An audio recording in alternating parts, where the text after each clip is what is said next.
Hello, everyone, and welcome back to Flags in a Gym, a podcast dedicated to all things color guard. My name is Eric. I'm your host and resident color guard nerd. And today's episode continues my regional recap series, this time covering the Indianapolis Regional. We have a lot of color guards to talk about, so sit back, relax, and let's talk some color guard.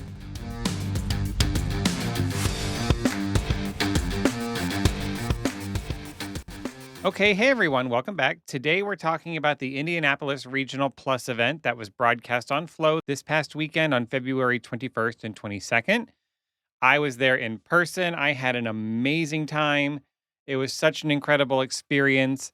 Just being able to walk around Warren Central High School. I'm like, oh my God, I'm in the Warren Central High School. And I got to see all these amazing color guards. I was flying solo on Saturday, and then I was joined by our good friend from the pod, Will Stevenson, on Sunday, and we had a blast watching all the color guards together. It was a lot of color guard, though. Like, woof. Like Saturday, I got there, I want to say about 9:30, and I stayed until the last guard went on. Like, I was there almost 11 hours watching color guard, and then I was back the next morning at 9 a.m. for finals. I loved meeting so many people, and it meant so much to me to hear how much you all love the podcast. Like, I got so many people stopped me and said, "Oh, I love the podcast," and "Oh, it's so nice to meet you." And we had some great little conversations. Some were longer than others because, it's a chaotic weekend and people have to be places, but it was so nice meeting everyone. Special little shout outs to Alex Gerbic on the media team. He gave me a lunch stop recommendation in Dayton as I was on my way. It was lovely meeting you. Michael Bailey with Naperville Central. Hey, girl, hey to you. And then the director at Eden Prairie High School, they were an independent A. Hey, girl, hey to you. We had a lovely chat in the stands, and she was so incredibly sweet. Keep up the good work with those kids. I can't wait to see you all again. I will say, the color guard in general was a bit overwhelming at times for me because it's hard to comprehend the level of color guard in the Indiana area because there's nothing like this in my home circuit. My area is kind of a color guard desert. When you're looking at the regions of the country where color guard is flourishing, like Texas and Florida and California, and then the Mideast area where I was for this trip, like I can't fathom that you go to a local show and you get to see Avon, Carmel, Warren Central, Center Grove, Northview. I mean, on and on and on. Like you see them every week. Like that's just crazy to me. So it was a bit overwhelming at times, but I loved every second of it. And I think I might go back next year. Although that drive sucked. Let's talk about the weekend as a whole across WGI. So Philadelphia and Gulfport were changed to one-day regionals due to weather threats. So they just straight up just canceled Sunday. They were supposed to be two-day events. They said, we're not doing Sunday, Saturday only. They didn't get double panels, so they only got the single panel. And then they weren't posting scores because they just did a retreat and said, go home. It put a huge dent in my plans for discussing both Indy and Philly, which honestly is kind of a blessing, I think, because this episode's going to be a long one. I'm sorry. There's so many color guards to talk about, and I want to give as many people as I can. I want to give them their flowers. But I'm going to do a separate episode that's probably going to release on Saturday for the Philly Regional. That'll be its own entity, a little bit shorter, so I can cover the guards there. We also had regionals in California, where there were two of them. We had Bakersfield and San Diego. And we had WGI premieres from Fantasia, Vox Artium, Icon, In Motion, Arcadia, El Dorado, Chino Hills, Palm Desert High School, Palm Desert Charter Middle School, and more. So all of those guards came out in WGI land, and none of them were televised, but I have seen some videos out there, and y'all, Arcadia, woo, Arcadia. Oh my God, it's so cool. So cool. And remember, if you want to keep up with the latest rankings or scores or anything like that, make sure you're following bandscores.net. I know many people follow them on Instagram because I see everybody reposting the images that Bandscores posts. They update that stuff super quick. Rankings are done pretty much by Sunday night, whereas you have to wait until Tuesday for WGI to put them together. If you're looking for scores, remember you can see circuit scores as well. That's all on bandscores.net. You can follow them on Instagram at bandscores. Another reminder, if you didn't listen to the first couple recap episodes on how this is going to go down, here is the rundown. Remember, it's early and guards are still dirty and droppy. We're removing the whole "they're not done" clause because at this point people are done. They don't have the final product on the floor, but the show is filled. The show is complete. Obviously, final ideas are not on the floor, especially in the upper levels of the activity. just like in drum corps, there's always the real ending that comes later in the season. Like this is our ending for now, and a lot of these guards have moments where this is just in here for now. Like this isn't the final idea.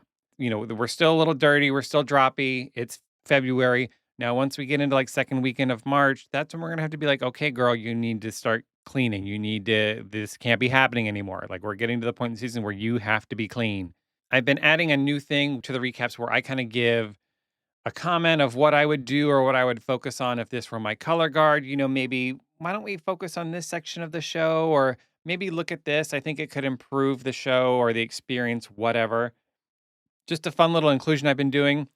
But let's be real, right? Real talk.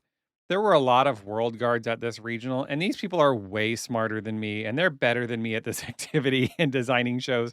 So, like, what am I going to tell? What am I going to tell Avon? Avon, here's what you need to fix. Like, really? So, it's going to be here and there. It's going to be sporadic. I'm not going to do it for every group. I do have kind of a wish list for some guards, like obviously when we get to Avon and Carmel, like what I would love to see from them, but not like, ooh, if this were my show, this needs to be fixed, or I need to look at this. Cause let's be real. Let's be real, y'all. Come on. They know what they're doing. And these shows are already excellent. Like most of these shows don't have glaring issues like others do, especially at the world level. Like obviously in A, we're going to have issues or sections where it's like, okay, this isn't really working. We need a little something more here. But at the world level, for the most part, they're good. So we won't be hearing as much of that this time around. I did watch a little bit on the rebroadcast to kind of refresh in my brain and my thoughts. And I noticed that for the Indy Regional Finals, they plugged the audio feed directly into the broadcast feed, which eliminated all the audience and gym noise. I had heard some rumblings and seen on Facebook and Instagram that there were some audio issues on Saturday with prelims on the feed, so this is probably why. And honestly, it's for the best for most groups. It did hinder a couple of the performances viewing wise, like Lockport Township or Northview, where audio from the performers is actually part of the performance. Like there are parts of their show where you need the sound on the floor for the full experience. So guards like Northview, Lockport, there were a couple others, they kind of get hindered by that, but that's only affecting the flow viewers. I will say the sound was a little weird in the arena or in the gym on Saturday. There were a couple guards where the tracks were really low. Voiceovers were hard to hear, and some guards had very voiceover heavy soundtracks.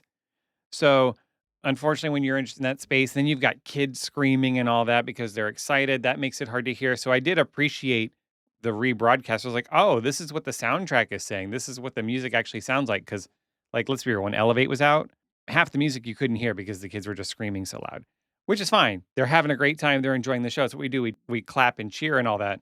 But I'm like, I can't hear any of the voiceovers because it's just so loud in here. And the sound setup wasn't the best.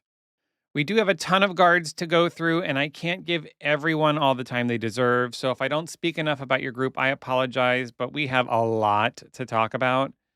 And I do want to kind of touch on some things, but some guards I am going to move quicker. Some I'm going to kind of dwindle on just because one, either I noticed more about their show or I was just I really connected with their show more, but no ill intent. And if I kind of gloss over your group, it's just there's a lot to go through, a lot. So let's get into it. Let's start talking about the color guards. As I said, there were a ton of guards at the regional. So we're going to cover the top three of Scholastic A and Independent A, all of the open finalists, and all of the world finalists. It's a lot. So buckle up. Here we go. Let's start with Scholastic A. Third place, we had Madison Central High School from Kentucky. Their show was called The Piano That Plays. This was my favorite of Scholastic A. I just loved this show. I thought it was so good. Honestly, I'm no shade to other groups. I'm just surprised it was third. Like this was my personal favorite, and I thought it was the best. Not like blowing people out of the water, but I was just like, this was my favorite. Their floor is white in the center and bleeds to red. They had a big piano in the middle. And the major highlight of this show is they have a flag feature in the middle of the floor around the piano, spinning a black piano flag, and they are twirling. These kids are spinning for their lives with these flags, and it is so good. It was so clean. Yes, Madison Central, way to represent Kentucky. I loved it. I loved it. Let's move on to second place. We had another Kentucky guard with Larry A. Ryle High School in their show, A Maze. And it was a very cool setup. It was a maze floor where they had ramps and platforms and kind of like in a neon blue and purple and orange and pinks and magentas, like just very, very colorful. And the uniforms are gorgeous. I want one. Like, seriously. I mean, I know I'm way too big for any of these and I'm not literally going to buy one, but I would totally get one of these and just wear it around my house while like cleaning or vacuuming or something because it's just that beautiful.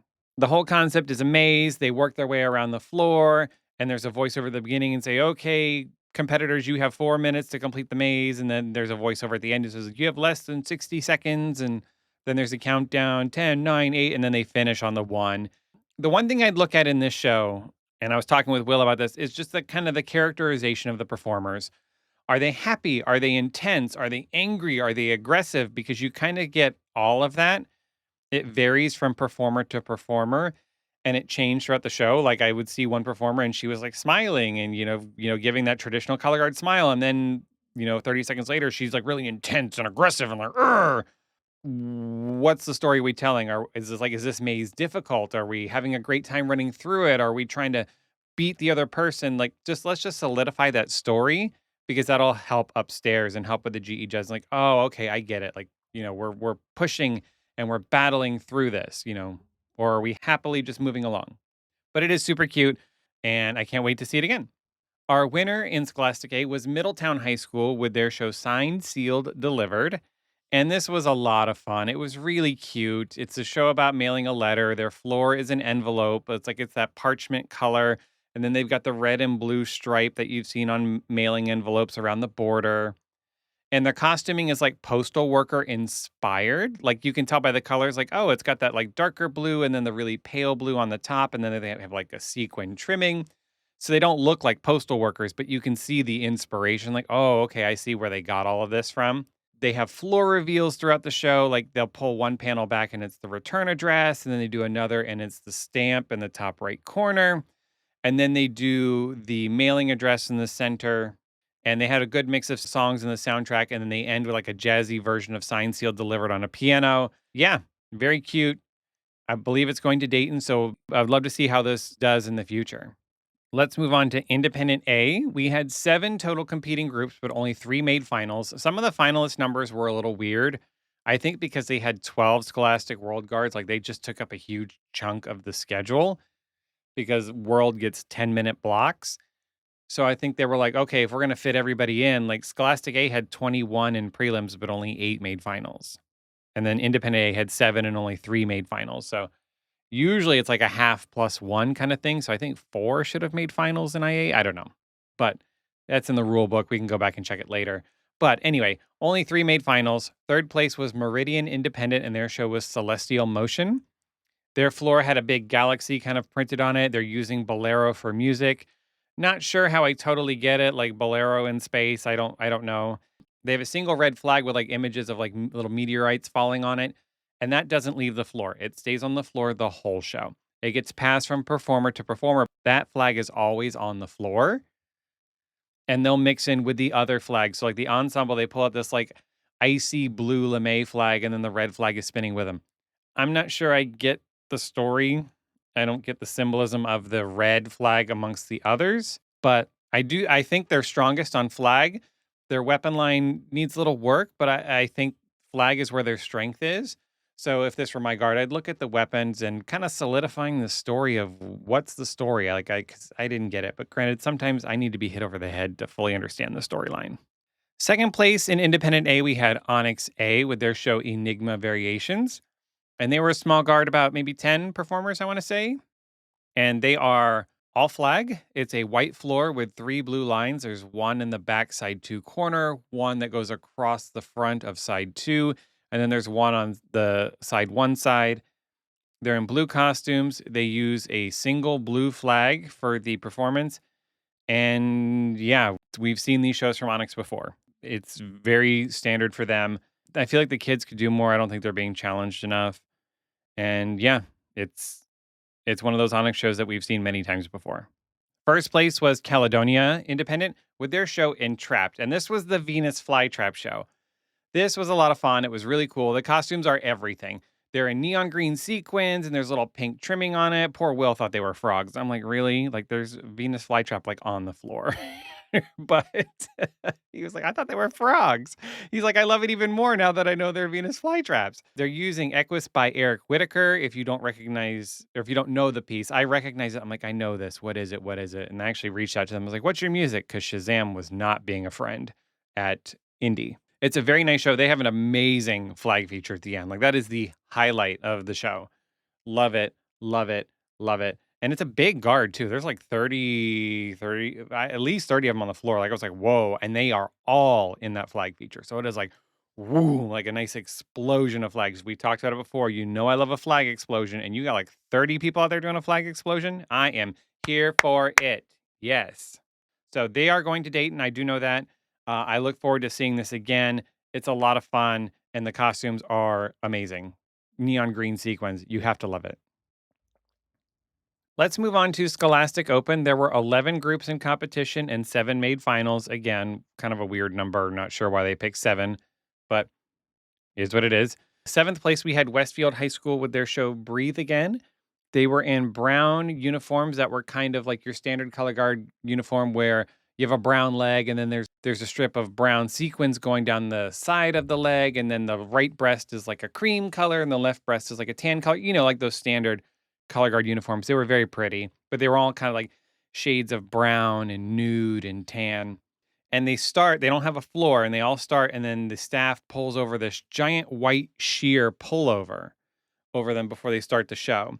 So if you remember back to Black Watch 2011 with that giant sheer material they used, it's kind of like that, but they start the show covered up by this white material. Then they come out and they start spinning and they start pulling out more pieces of material that are in the tans and nudes family. And they have these like iridescent lame flags. Will's going to text me and be like, this is what they are, girl, because, he used to work at band shop, so he knows all these materials. But they had poor one girl. She stepped on her flag and it just shredded. Like she just ripped it. I thought it came untaped at first. And then as she was spinning, I'm like, oh no, like the flag just straight up like ripped. Like the lame frayed right at the sleeve. She tried to keep going. And I'm like, girl, just get off the floor. Just get off the floor because it's not working. Just get off the floor. But she ended up recovering well when she switched equipment and she was fine. It didn't rattle her for the rest of the performance, which was great. The funny thing is the staff was kind of sitting near me in the stands and they had the spare flag in their hands. And I'm like, if you were just kind of sitting down at the front, you could have just kind of thrown it out on the floor for her. But kudos to her for trying. Like that, I mean, but that flag is toast. Like there is no saving that flag. She was done. She was gone, girl. Let's move on to sixth place. We had Lockport Township with their show For You, and they're using the song Cellophane by FKA Twigs. And this was the Cellophane show. If you didn't get to hear it on the stream, like you might have seen it, the costuming is beautiful. They're in like pastel pink, blue, and purple based costumes, like a tank and pant. And then over it is a white sheer billowy costume. So you get that kind of two-tone kind of look. They're very pastel-y, very, like baby blue, baby pink colors to mimic like the same kind of colors you get at a cellophane when it moves, that blue and that pink and that purple. Very, very well thought out. But this is one that was hurt by the sound not picking up the gym noise because that cellophane is noisy. The ending flag feature, they have cellophane flags on plastic poles that are like really wobbly. It was super, super loud. It's a really cool effect. They had giant like cellophane curtain props and something that kind of like would be almost like a maypole with strips of cellophane on. I mean, there's cellophane everywhere. I want to know where did you guys get this stuff? Because there was a lot of it. It's a very cool concept.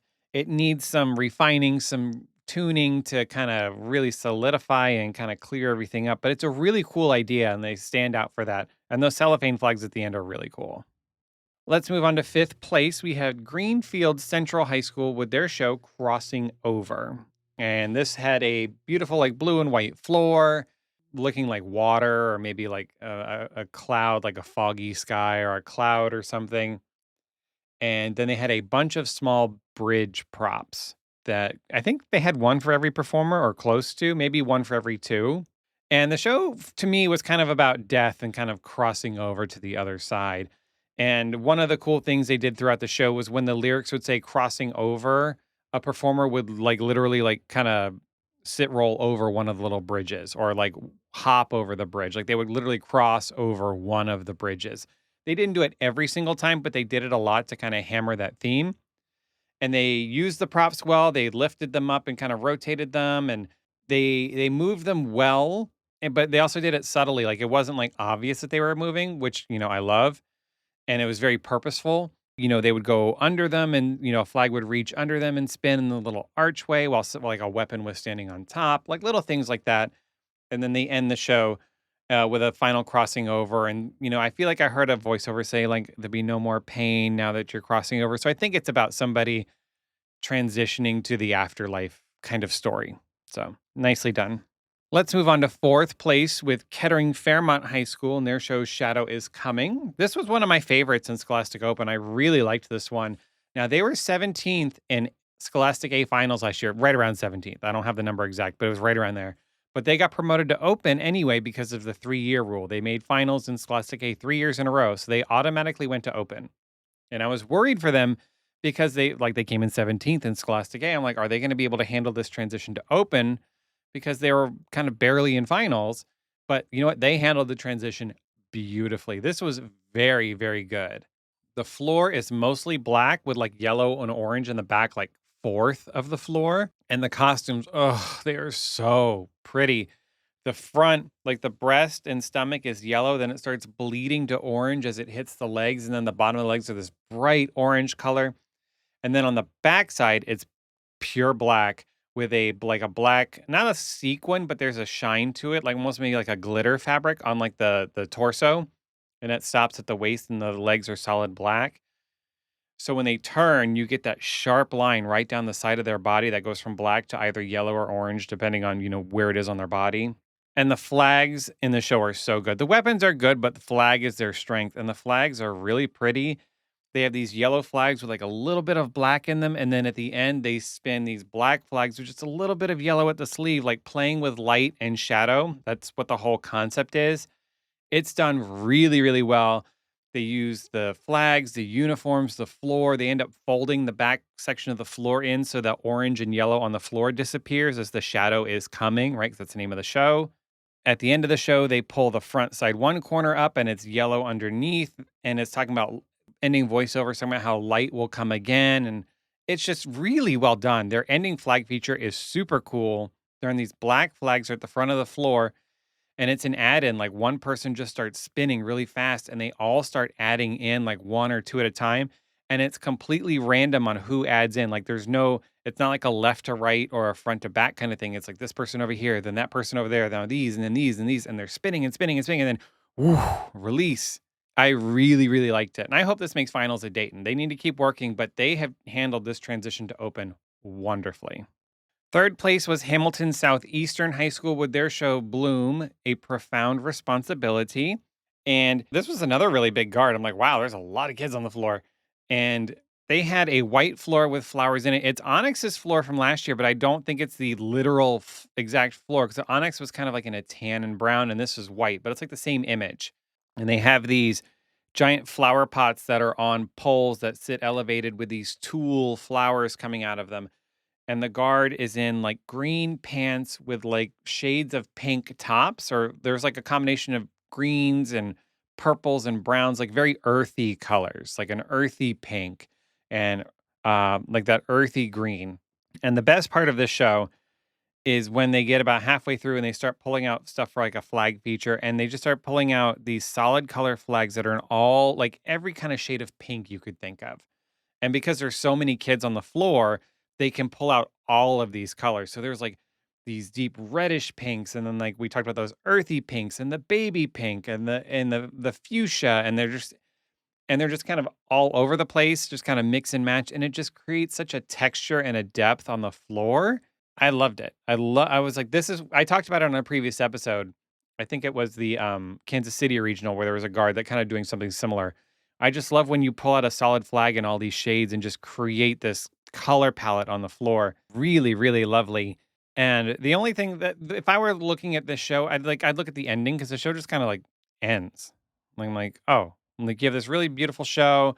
We have a nice big pink explosion extravaganza. Then we kind of pull out a couple weapons again, and then we pull out single flags, and the show just kind of ends. I'm like, oh, so I would kind of look at the ending and just seeing how we can maybe make the ending more impactful. It doesn't need to be a big ending, it's a down ending, which is fine. Down endings can be very impactful. This one is kind of like, oh, it's over? Like, that's literally what I said on Saturday. I'm like, oh, it's done? Because the way it just kind of stopped. So that's where I would look. But I liked it. It's very pretty. That pink, those pink flags are very lovely. Second place in Scholastic Open was probably one of the highlights of the weekend. Brownsburg High School with their show Stitched with Love. And this was the ragdoll show. They had the giant toy chest on the center of the floor at the beginning and the children's blocks. And it started with the song from Toy Story, When Somebody Loves You.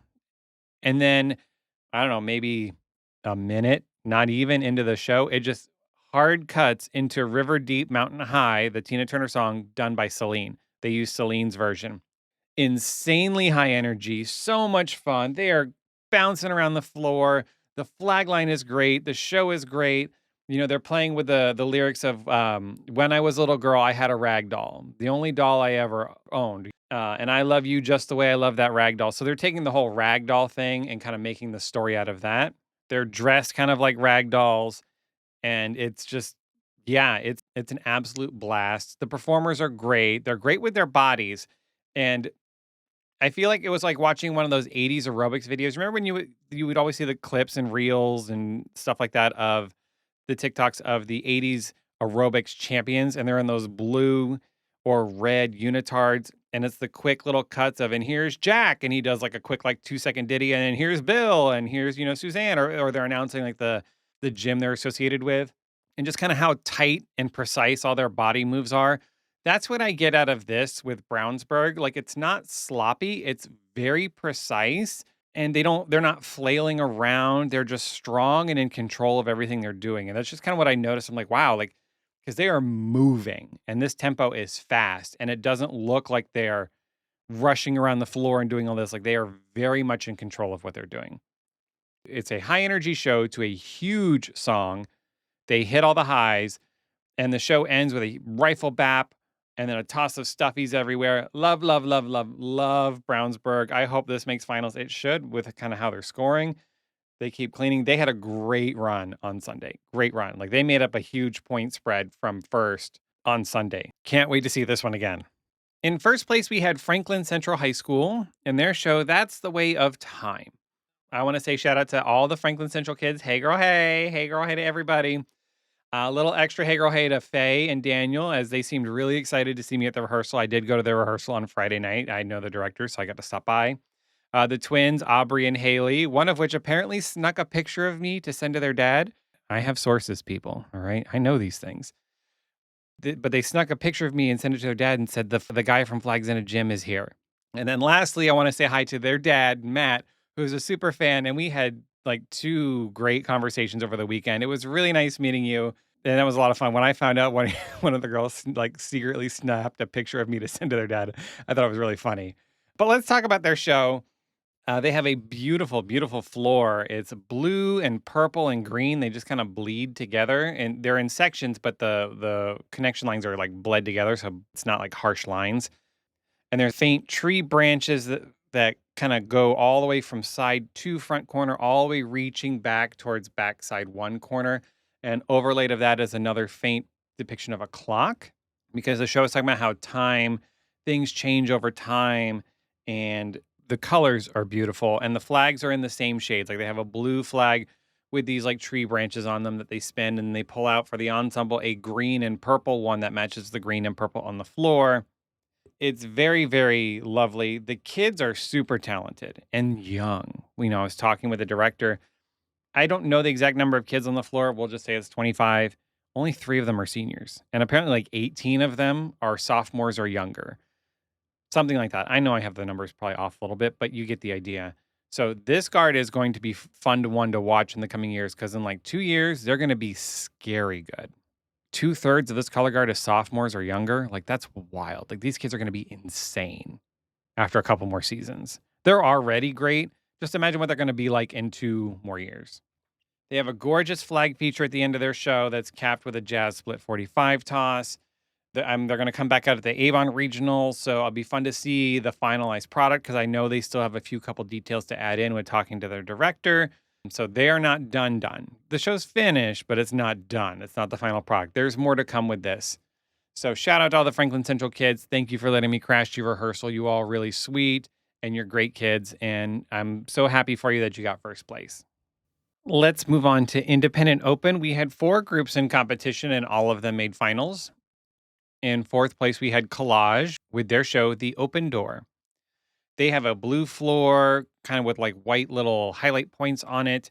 And they're in these beautiful turquoise costumes. And they have big white, like archway props with doors on them and the doors are kind of have like a sheer fabric on them that you can't see all the way through, but it's not like a solid plastic door, like it's a fabric door. And they open with body and move to saber. And, they constantly use the props. They're opening and closing the door. They're running through them. They store all the equipment in the back of the props, which is cool because you can't see it. But because they open and close the door, you're like, where are they putting all the equipment? There's little pockets on the side where they put stuff, which is very clever. They had a much better run in finals. Prelims was rough for them. It really was. Like, real talk, it was rough. They had a better run in finals. They have beautiful pink and blue flags that come out, and the flags have a really, really nice moment on side 2. Like, people weren't clapping for them as much because, they're watching the weapons, but clap for the flags, people. Flag line matters too. Clap for the flags. They end up creating a really cool tunnel down the 50 with all the props, and then they open each door, and then people kind of come running out of them and towards the front of the floor, and they stream over to side 2 where they have a rifle and body feature. And then at the end, they end the show with a flag feature of a yellow and pink flag with a touch of blue on the tail. They fill the floor. They go on either side of the door archway props that they have kind of stretched across the 50, the horizontal 50 that is. And they do a whoosh toss, slam it into the ground, and end the show. I approve. I think some people call it a J toss, but I call it a whoosh toss where your hand's in a money position on the pole. The silk is up, and you just rip it around, usually a 1.5. I call it a whoosh toss because you get that whoosh from the silk. That's why I call it a whoosh toss. Nice job, Collage. Third place, we had Homage, which I'm assuming is the correct way to pronounce it. Saturday, they called them Homage. So anybody from this guard, I know some people pronounce it that way, but if anybody from this guard wants to just put it out there and say, this is the correct pronunciation, this is what it is, I'm pretty sure it's Homage, but they were saying homage on Saturday with their show Dandelion. And this was our Independent A winner from last year. So they're doing a great job in Open. They won Independent A, got bumped up to Open, doing a great job. Shout out to Kate Click and her dad, Matt. I ran into Matt very briefly, and they're both fans of the pod. So, hey, girl, hey to you all. It was so nice to see you. Congrats. They have a beautiful yellow floor with 3 white, like, dandelions on it. So they have, like, a solid dandelion in the left side. In the center is, like, a half-blown one with the little bits kind of flying off. And then on the right, they have just the stem, right? So dandelion being blown. Very beautiful floor. Very beautiful color, too. What nice, light, pretty, airy color. They're in white costuming that has, it's kind of like a crop top and pants. So they all have a bare midriff. And then there's like sheer kind of draping over the arms and stuff. It's very pretty. Very pretty.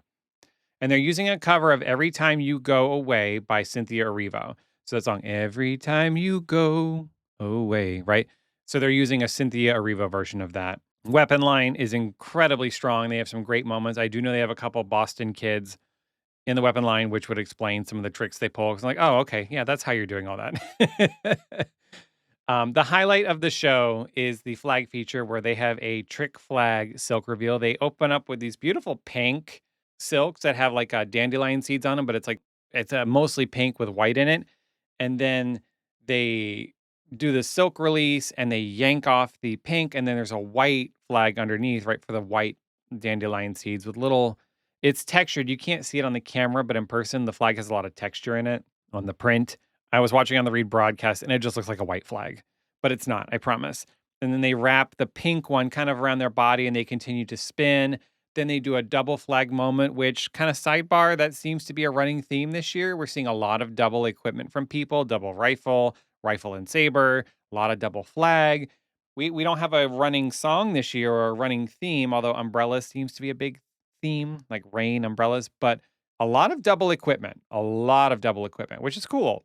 They actually spin both flags. Like, they're not just holding one and spinning the other. Like, they spin both flags with the silk kind of wrapped around their upper body at the same time. And at the very end of the show, they have a really clever nod to the music and where the guard is in two wavy lines and then one performer runs between them with her arms just stretched out and she's just literally collecting all of the pink silks from them that that were on the top flag of their trick flag, going with the lyrics, every time you go, you take a piece of me with you. So she's running through and taking a piece from them as she goes. Very clever. And then she gets to the back corner, and then there's a rifle performer there that throws like a 7. I don't know. The highlight of the trick is it's a triple turn underneath. Catches it, baps it, puts it down, and walks out of the gym. And that's how the show ends. It's really well done. Like I said, the weapon performers are insanely strong. I follow a couple of them on Instagram, so and they're Boston kids, so of course they're insane. And they still have a few kinks to work out with the trick flags, but that'll come with time. And it'll be interesting to see how this does in a few weeks, because that's an element of, everybody's got to get their silk off. I've done a trick flag before with my kids. We did the Velcro one where you step on it and then you lift the pole and out comes the other silk. And we had one show where everybody got it off. One of like the 7 times we did it. So it's like there's always one kid that struggles. They just can't get that silk off. So they'll work through those kinks, get that worked out. It'll be interesting. I'm sure they're coming back in 3 weeks to the Avon Regional. So I'll want to see how they've jazzed this up a little bit because I like the show a lot. And also, quick sidebar, how did you guys prop up those guns on the floor? In the start of the show, where the dandelion little seeds floating through the air are on the printing of the floor, they're standing their guns up. And I can't see like a stand or anything like that. So how did y'all do this? Somebody tell me. I want to know. What's your secret? Let's move on to second place with Purdue University and their show Reframed. Their floor was a predominantly blue floor with squares kind of all over it. Not solid squares like an outline of a square, like a frame, right? Because that's where the title's coming from. And the frame, those squares are like in white or light blue, like different shades of blue. So there's a lot of texture on the floor. And they're in blue uniforms with different patterns. Once again, that kind of standard color guard costume, where you have one leg as a short, the other one as a pant. But like from the thigh down, it's like a blue and white lace. And then above that, it's like a shiny spandex. And, so those kind of like patchworky color guard costumes, all in blues. They're using a song Shofukan by Snarky Puppy. I was sitting with Will and it started and he's like, what is this song? He's like, I already love this. We were like 15 seconds in and he's like, I need to know what the song is. So I Shazammed it for him. It's got kind of like a Middle Eastern kind of vibe to it, like a Middle Eastern Latin kind of blend. It's an interesting kind of piece, kind of jazzy. It's an interesting song. A lot of percussive moments, which they use very well. They start with Saber and then they move into an intro with a yellow flag with a blue design on it. I couldn't tell if it was like squiggles or something. And then they add in guns. They have these thin frame props that they pull up out of the floor to add like another dimension. So all of a sudden they reach down and then boom, pops up this big frame, probably like 8 feet, 10 feet wide, 6 feet tall. And they use that to like highlight performers around the floor and, like I said, add that extra dimension. And, they'll like typical color things, they'll toss over them and walk through them, those kinds of things. And then they'll put them back down. And then another one pops up over on the other side of the floor, little things like that. After a rifle section, they move into a flag feature with these orange and yellow flags. And the feature has a lot of velocity to it. Like they're spinning. Like we were like, yeah, it's like people in the crowd were getting into it. And then after that, the show just kind of ends. And I think this is where they need to work. Like this ending just kind of, the flag feature just kind of stops. And then they walk to the front into a square and then the show is over. So this might not be the full ending yet. This might be, well, we'll put this in for now, get the show filled, get some reads, and then we'll put in our true ending later. Because this one just kind of, it's like, okay, that's your ending. Okay, work. They were just a little bit ahead of Homage. So these two are going to be going kind of might be going back and forth this season. So it'll be fun to watch that little battle too.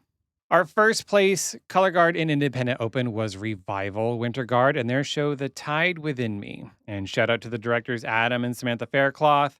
They invited me to come out and go to their rehearsal, and I did an episode featuring their program. It's episode 27 if you want to go back and listen. It was a program showcase all about Revival. They were super welcoming. They let me sit in on the rehearsal on Friday, which was a lot of fun. The Revival kids were excited to see me there. They were like, it was like having a celebrity here. And I'm like, I don't know if I would use that word, but I will always take a little shot of self-esteem. So if you want to call me a celebrity, even if it's not really true, I'll take it. But this show is like an abstract, futuristic ethereal take on water. And I honestly appreciated watching this on the rebroadcast so I could hear all the voiceovers because it was really hard to hear them in the gym. And even when I was at the rehearsal, it's kind of, because they're screaming counts and this and that, so it's like, and I'm kind of taking in what's happening in front of me. So being able to hear it on the rebroadcast was like, oh, okay, this is all that's being said. The floor and costuming and silks are all done in shades of purple, aqua, magenta, and white. Like that's the color scheme for the whole show. And they have 3 bench props on wheels that they move around. I call them benches, but that's the shape of them. The soundtrack is more minimal and kind of like electronica with some choral bits. It's an interesting soundtrack. It's hard to describe, but it's a very kind of stripped down, not over the top soundtrack where they're kind of letting the kids kind of do the work and put on the show, not letting the soundtrack carry the show, if that makes sense. Like it's just a baseline for the performance. I do have one gripe with this show, and Adam, Samantha Revival team, I'm sure you know what it is because you know how I talk on this podcast. Why is there no flag feature? Why is there no flag ensemble? You know I love me a flag ensemble. Mm-hmm. Mm-hmm. I still love you though. But no, they don't have a flag feature, but they do feature their flag line, which is very strong. The flags get a really nice moment, like the last third of the show, maybe the last fourth, where they start pulling out from the back right corner in this big ripple. They're doing exchanges and they kind of keep bleeding on more and more and more. And eventually the flags come to the front and they have this beautiful blue and pink flag. And they're letting the rifles just play in the back. They're like, go to the back of the floor, guys. This is our moment to shine. You guys go back, throw some tosses, whatever. We're going to shine up here. It's really, really pretty. And just they have these cool 45s and they do a silk toss, where they strip silk toss. And then they have, a nice sit roll toss. Like it just, yeah, the flags get a very nice moment in the front of the floor. And this is what I'm talking about when I say give your flag line moments and features, let them shine. This is exactly what I'm talking about. Their flag line gets a good solid 45 seconds at the front of the floor where they are the feature. Obviously, there's stuff going on that you can still watch, but they're like, look at our flags. They're right here in your face. Watch how beautiful and amazing they are. And color guards need to do this. More color guards need to do this because flag lines are amazing. Hang on, let me hop off my soapbox real quick. Okay, so after this beautiful moment, they finish with body and they continue like the rippling theme of water, and it's really well done. They have a really cool, I don't know dance terms, but they do like this like front flip on their hand where they land on their leg. You've seen so many guards do this. You guys think they're going to be doing like somersaults or something? They're not, but they have a ripple one way with body, and then they stand up and they do a back body hinge into the ground and a ripple the other way while the voiceover continues to talking about water and grasping and holding and lifting and all this stuff. Yeah, very nice. It's well done. There's a lot going on the floor, but it doesn't feel overwhelming. And shout out to all the revival members because you all were so nice to me. So I'm like a lucky charm. Like the rehearsals I've gone to, those groups got first. So if you want to win, invite me to your rehearsal. Okay. Let's move on to Scholastic World. This was the highlight class of the weekend. Like this was just wow. Just wow, wow, wow, wow. We had 12 groups in competition, all made finals. And so we're going to start with our 12th place unit, which was Milford High School, and their show Darwinism. And we're going to have a real talk moment, y'all. And this is out of their hands at this point, but Milford needs to move down to open class, at least. Them being enrolled is not fair to these kids.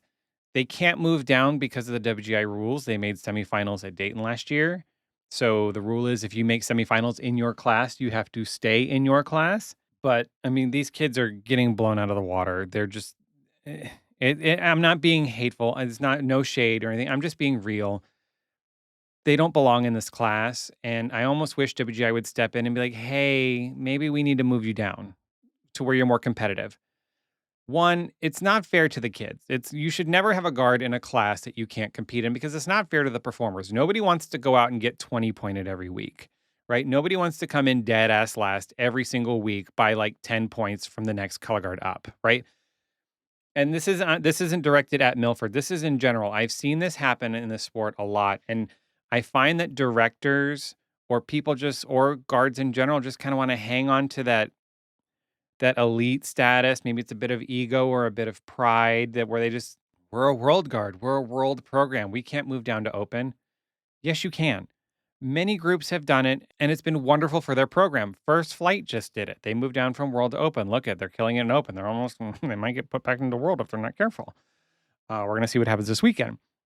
George Mason University, they moved down from world. They made a tough decision to move down from independent world to independent open. And now they are doing well again. They're being more successful. They're competitive. There's no shame in doing what's best for your kids and your performers.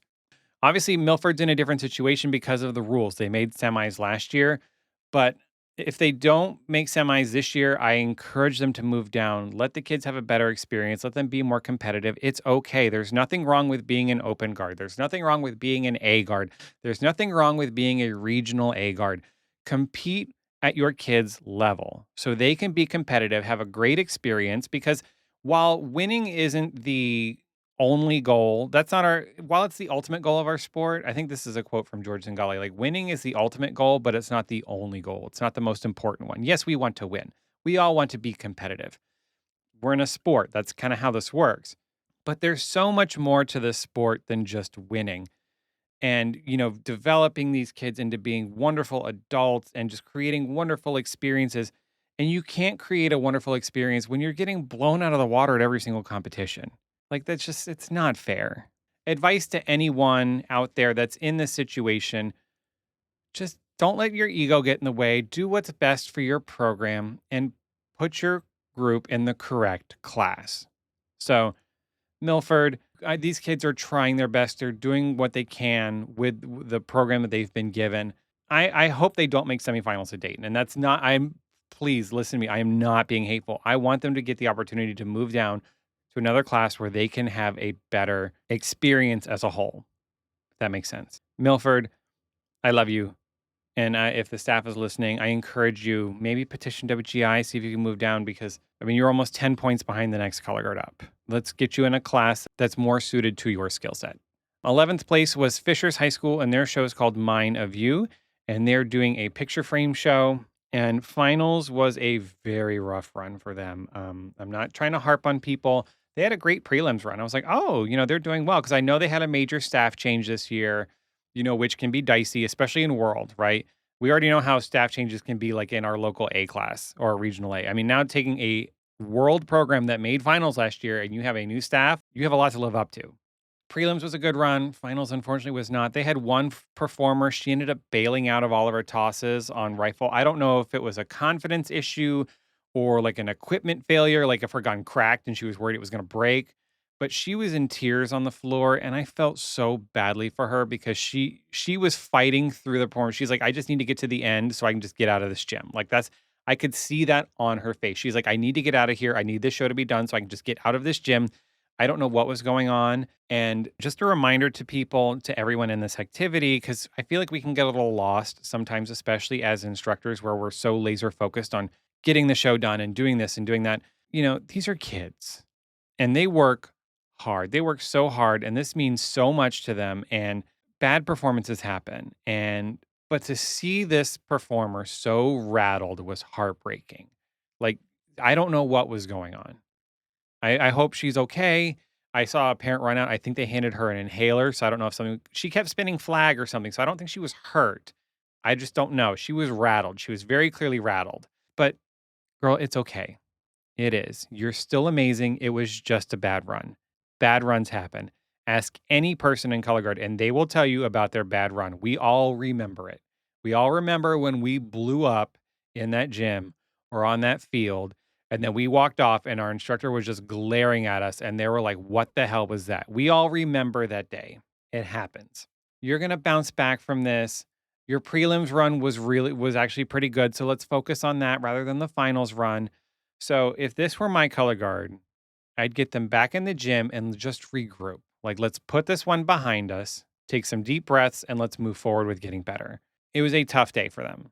And you can see the talent is there. The flag feature has a lot of promise. They have some great weapon spinners. It's just, it was a rough day. And it broke my heart to see that girl just kind of, I don't want to say she gave up, but she's like, I can't do this. I don't know if she was afraid she was going to hurt somebody, whatnot, but it's okay. We all have bad runs. You are still amazing. It's okay. I say it at the end of every podcast. because it's a reality check for us, right? At the end of the day, it's just flags in a gym, right? Nobody's going to die from this. We're not performing heart surgery, brain surgery, right? We're not trying to cure cancer or anything like that. We're spinning flags in a gym, and it means the world to us, right? We all love this so much. It's why we do it. It's why I'm still here at almost 44 years old talking about color guard every week because I love this so damn much. But don't let it get you down. At the end of the day, it's just flags in a gym, right? Deep breath, smile. You're amazing. You'll continue to be amazing. 10th place was Centerville High School, and their show was called With Every Fiber of My Being. And they're using Song for You by Donny Hathaway. George Mason University used that song last year. So if it sounds familiar, you're like, I've heard this recently. That's where you heard it. Their floor is a digital print of like knitted yarn, and they're like dressed like dolls in like bright blue and orange costumes. They have this cool trick at the end, right before the flag feature, where they have two flags that are kind of like knotted together, and one person has both. They put a pole on the ground. They do this sweeping motion, and the second flag on the floor comes spinning up in the air, and they grab it. So they have both poles in the hand, and then they run to a partner, and then they pull the flags apart. It's a super cool trick before the flag feature. They have another clever moment in prop usage where they have a spool of fabric on the floor and they pull the fabric out, like a girl runs across the floor, pulling it behind her. And it's just like quilting material, because we're going with the whole like knitting together, sewing together, connecting like the threads that connect us kind of storyline here. And the rifles are Velcroed to this material. So that's how they get the rifles onto the floor. She grabs this material, runs all the way across the floor. It stretches across the floor. And then the weapon spinners walk up to it and pick the gun up off of the fabric. It's a very cool little way to get the equipment on the floor. It's a cute show. It's better than last year, and we love getting better. I would dial back a little bit on this, though. I feel like we're throwing all the hardest tricks we can because it's world class, which isn't always needed. There are guards ahead of them that aren't doing things as tricky and being more successful. So if this were my color guard, that's what I would do. I'd be like, let's take a step back a little bit. I talked about it in the Corning Regional, with the tricks, like we're at a 10, let's come down to a 9, maybe an 8.5. Let's dial back just a little bit to get that achievement up, because then one, you're going to boost your equipment score. Two, you're going to boost your GE score because your effects are going to have impact because things aren't hitting the ground and things are solid and clean. So you can check multiple boxes by bringing this back just a little bit. And then they end the show with that same fabric. A performer kind of pulls the middle section to front side to corner. Everybody runs in, and then they bring the edges in and make a little heart out of it. It's a cute show. I like it more than last year. I think they're headed in the right direction. Let's just dial back just a touch, just a touch. Ninth place was Bellbrook High School and their show Hope is the Thing with Feathers. And they have a whitish floor with purple and blue feathers printed on it and tons of black feather props of all different sizes kind of stood up around the floor. I want to say maybe they have like 30 feathers kind of staged around the floor. And then they have two super large curved ones that are probably 8 feet tall. Like they're big. And they're on wheeled platforms so they can move them around the floor. The music is a mega mix of versions of Blackbird, Blackbird Sing in the Dead of Night. It's a Beatles song that, so many people have covered. They have a Beyonce version in here. I think Christina Perri as well. I think I recognized her voice. There's a lot. And they're in black costuming with feather accents and a nice little headpiece. And then all the color in the show comes in the flags. Like they pull out these super bright pink and blue flags, and they have a nice magenta flag. And then they end with a blue flag. I love the colors in it. And they're almost like 80s, kind of like pink and blue. And I mean that in a good way. Like, I just love the vibrancy of the color. They have a fun rifle section where they pull a super long, like feather boa, almost like a rope with feathers attached to it from like one prop all the way across the floor. And then they have like 5 rifle spinners kind of approach it and they're spinning around it. They'll grab it, flip their gun over it, they'll weave their body into it. They do all these little tricks, then they toss and go under it. It's a very nice little feature. And the show is very well done. It's cute. I hope they can make it into finals. We have 26 in Scholastic World this year, so 11 are not making finals. So it's like, who are those going to be? The bottom part of World's going to be very, very competitive, and Bellbrook's going to be in that chunk, that 13 to 17 range where it's like we're fighting for those last couple finalist spots. So keep pushing, keep getting better, and hopefully we'll see you in finals. Okay, let's move on to 8th place with Shenenda Mother Hoa.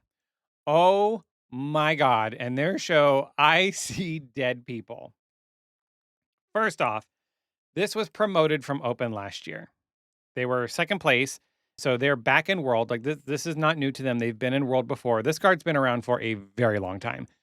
And this was the guard I was most excited to see. And somebody asked me this when I did an AMA on Instagram. They're like, who are you most excited to see this year? And I said Shenendehowa, mainly because this group is just so inventive and you never know what they're going to pull out. They have given us so many crazy things. They did the frogs, they did the bats, they did spiders, they did the migraine show, they did the Hitchcock show, they did the skydivers, they did the prison show, they did the 911 operators last year. I mean, just every year they have like a gimmick or a trick, and I get so excited to see what they're going to do. When the season is approaching, I'm like, I can't wait to see what Shenendehowa is doing. I don't care what class they're in. I said it last year and the year before. I was like, I can't wait to see what they're doing because they are just so unique and have such a unique voice that I was so excited to see them. And let me tell you, they lived up to my excitement. They only have like 10 or 11 performers. They've always been kind of small just because I think the location of where they're from, but they have been around and been a solid program for decades. Like, I would love to sit down with this staff and do a program showcase on them and just say, one, how have you had this insane longevity at this program? Because they don't have a fall program either. Shenendehowa does not have a marching band. So, like, they're winter only, which is fascinating. And their voice and these styles of shows they pull, and they've been doing this for years. Like, they've always kind of had this unique take on the activity. So I would love to sit down with these people and just pick their brains. But let's talk about these performers. This show is so damn cool. It's called I See Dead People, and it's all stuff from The Sixth Sense, right? If you remember that movie, God, I don't know how long ago that movie was now, but you know, the little boy, it says, I see dead people, right? That's the whole point of the show. I don't know if all the music is from the movie, but they use tons of voiceovers from the movie itself. And they have all sorts of little props set up. So they have a bed on the front side, one corner, and then they have the little kids hide out with the red blanket next to it. They have some church pews in the back because I'm pretty sure there was a scene in the movie where like that takes place in a church. And then they have some benches over on side two. And, you know, Shenendehowa has always been great about putting props on the floor and then using them. And this is no exception. And then the big prop on the floor, or their gimmick this year, is they have 5, I'm going to call them fan towers. So they pull them out and they look like propellers. They're stacked 3 high, kind of like a stoplight. So if you had like the red light, yellow light, green light circles, there's 3 propellers on them, 4 blades each. And they're really thin. And there's 5 of these towers around the floor. And right before the show starts, you know, right before they say WGI Sport of the Arts is proud to announce or proud to present, they turn them on and these things are spinning super fast. You hear the of them as they turn on, right? So I'm like, what are they doing? So they're not fans. They are, I don't know what to call them, but they're like light projectors. They're light towers. So they're doing their show. You know, they have one performer kind of hop on the bed, then there's somebody under the bed and she gets yanked back in, like they're setting the tone, right? They're going for this spooky, creepy kind of look. They have this rifle performer that throws like a 7 on the bed. She cracked the crap out of it in prelims. She halved it in finals, but it's okay. She still caught it. And they just kind of keep building and building and building. And then about a quarter of the way into the show, the props start to light up. So they're light projectors, and it's just like a glowing bluish white light, like an apparition, like you might see in a picture, a photograph, and people are like, you know, is that like a spirit or a ghost or whatever? Just that weird light that's in the background of a picture, and it kind of bounces around the floor because they have these 5 towers. So it's just like one will appear for like 10 seconds and it fades away, and then a different fan lights up. I'm calling them fans, but a different tower lights up, and then the other tower lights up, and then we get to the major impact of the show. It's about a third of the way through, maybe just before half. And the music cuts out and they use the voiceover from the movie and the little boy goes, "Do you want to know my secret? I see dead people." And then images, holograms of ghost people appear on these fans.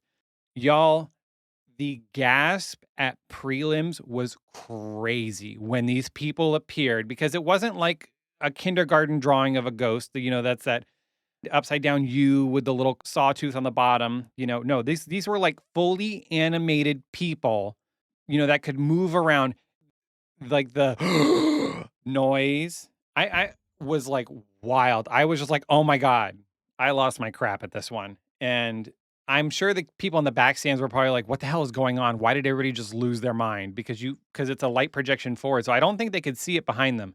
If you were sitting in the back stands, let me know, could you see this in the back? Because I don't think you could. But so they have these like holograms of ghosts that appear on the floor of these people, and the show continues. And then the people kind of walk across the floor, like they'll kind of walk across one prop, and then another one lights up, and it's the person continuing moving. And they use those people, those ghosts, to kind of move things around the floor as well, like to lead your eye. So they'll have like the ghosts in all five props, and then the first one on the right disappears, and the next one in the second. So it's like a ripple effect, and it leads us to the bed where there's then a solo toss on the bed, right? Just like you would do a flag ripple into the corner to your rifle performer, they just do it with these ghosts and they start disappearing. It is so freaking cool. You can't get a picture of it because your phone can't keep up with the speed of the blades. I tried taking a video of it on my phone and the frame rate is not fast enough.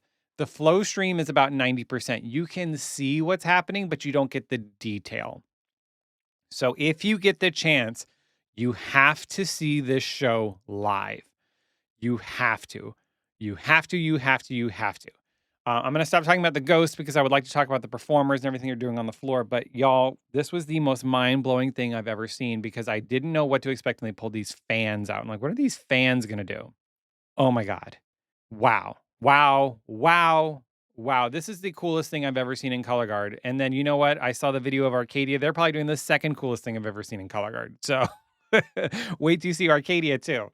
But let's talk about the performers and the stuff they're doing. So their flags are really cool. They have flags that have a like a solid hand on it reaching towards like a faded out hand, like to represent the ghost, like, giving them the help that they are looking for, because that's what the whole movie's about, right? These dead people need help resolving their issues from the living world.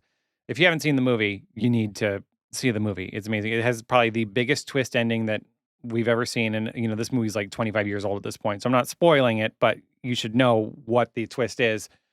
But this was what kind of propelled M. Night Shyamalan into the movie world and made him so popular. So, like I said, the guard is small, but they do a lot with it. They spin in their signature style. They know how to create their moments. The staff knows what they're doing. They play with density a lot too to add to like risk and difficulty. Like at one point, there's 4 sabers all spinning on this tiny little bed at the same time, and they do a blade toss, and then they all rotate one blade and catch the next one, like on this little tiny bed that's raised off the floor. You're adding extra difficulty and risk there.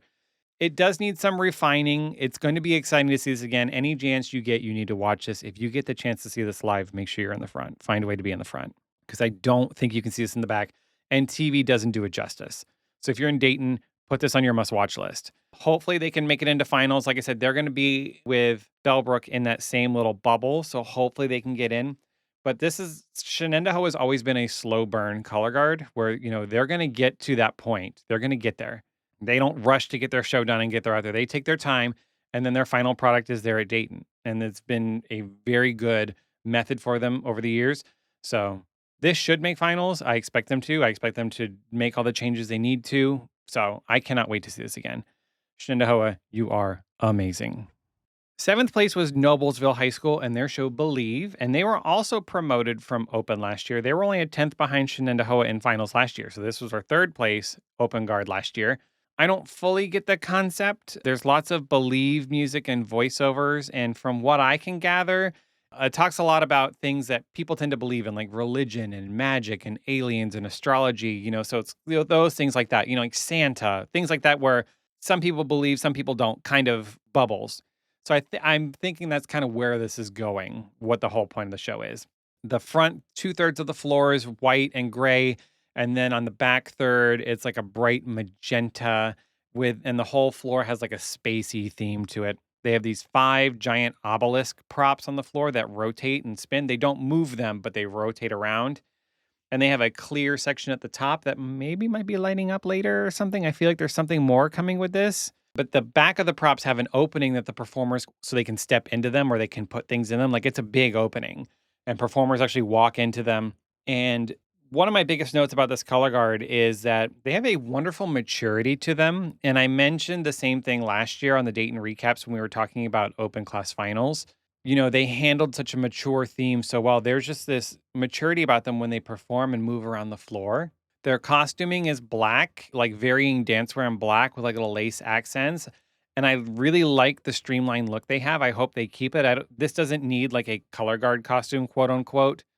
I like the dancewear aspect of what they're in. Like one girl's in a crop top and like jazz pants, and then just that mix and match of things you would see like a dance rehearsal. So they have a lot of variety there, but it's not overwhelming. It's just I like the look. I can't really pinpoint why, but I just do. It's just yeah, I like it. They grab you right in the beginning. They have a killer blue flag soloist that comes out, does an amazing job, and then they move into Saber. And they have one performer, I don't know her name. She's tall and she's blonde. And let me tell you, have you ever seen the image going around of, it's like a almost like a meme where you're in jail and the only way you can get busted out of jail is if the singer assigned to your birth month uses their voice to break you out. And they'll have like a picture of Whitney Houston in January and Miley Cyrus in this month or whatever. One of those fun little things we see on the internet. This girl is the one that I would want in my square if it was like they can break you out with a Saber 7. Like I want her in my birth month square because wow, she has the Saber solo that she cracked the crap out of. I want to use a different word there. Both prelims and finals. Just snatches that one hand out of the air right behind her like I'm like, "Yes, yes, girl." She's amazing. A lot of these kids are all amazing, but I was just like, "Wow," with this girl. The guard is great. They do little magic tricks with the props where like the opening will be to the audience and somebody gets in and they spin it around real quick. And the person didn't have time to hop out because you don't see their body behind the prop, but the prop comes back to the front and they're not in there anymore. It's because they have two black fabric panels, so they're hiding behind the panel. So but it's a magic trick, but it's cool. And they'll put equipment in it and they'll spin it around and it'll be just a rifle in it, and then a rifle performer will reach in, grab their gun out, and then go on. Just lots of little cool moments like that. They end with a flag feature of that same blue. It's a very saturated blue too. When you notice it, I noticed it on the rebroadcast. Like that blue, it's like really, really blue. It has like a hint of purple in it in the like the dye, and it's progressing along nicely. I think we may see all three promoted Scholastic Open guards make finals in Scholastic World this year, and that's amazing. Band scores, if you're listening, can you see if that's ever happened before? If all three promoted made finals? Because I'm really intrigued in that because I think all three are in great spots. I haven't seen Little Elm. I've heard things and seen little clips, and with how they're scoring, it wouldn't surprise me. So let's see what happens. Great job, Noblesville. I can't wait to see it again. Moving on to sixth place, we have another fan favorite with Northview High School and their show Note to Self. This one was also so much fun. Their whole setup is their floor is like yellow college ruled lined paper, but they use yellow instead of white. And then they have the yellow lined backdrops as well, like you'd have like on a post-it note. So they have a couple backdrops with the yellow with the blue lines, like loose leaf paper or a legal pad. They have desks on the floor for each performer, and they're in a school uniform costume of green plaid shorts, a red sweater vest with a white long sleeve shirt, and then they have white socks and shoes on. And this was another show where the sound being directly piped into the feed hurts the overall experience of it because you don't get this on the feed. They drum on and they slam the lids of those desks, which adds to the experience of the show and to the soundtrack because the soundtrack it's music by Noga Erez. I am probably pronouncing this wrong. I have no idea who this person is, but I looked it up. But it's all like got a hip hop vibe to it. It's very bass heavy, very percussive, very boom, ba boom, boom, ba boom, boom, right? And they'll slam the desks down in unison to create like an extra boom. Like it adds the extra to the whole performance. And you don't get that on the live stream with the way they did it. The opening song is called Dumb. So like dum da dum dum da dum dum, right? They're actually saying the word dumb, D-U-M-B, like stupid. And they have flags with an F on them, right? So going with the dumb theme. They slide these desks all around the floor. They are constantly moving around the floor. They open them and slam them. Like I said, they have equipment inside them. They'll open it, reach in, grab a gun, slam it shut, and then they come out spinning the rifle. I think they put sabers in there too. They're not big enough for flags. They're not big desks. And this is where they add a ton of difficulty to their show and risk because they are on these desks all the time, doing all sorts of things on these desks. They're doing tosses, they're doing turnarounds, they're doing exchanges. They'll toss and roll over them. They do have one rifle toss where the rifle's tossed, and then they hop down and turn at the same time to catch their gun. So they do like a turnaround while they're jumping down off of the desk. It's so much fun. They have so much attitude. They completely understood the assignment of this show, of what they were doing with it. And this could be a leading candidate for fan favorite at Dayton. The way they popping and dropping and hopping and locking and all that fun stuff. Yeah, it's a blast. So much fun. The one thing I would look at is they get into this blue flag feature about 2/3 of the way through, and it really takes a little too long to develop. Like it brings the show to a screeching halt.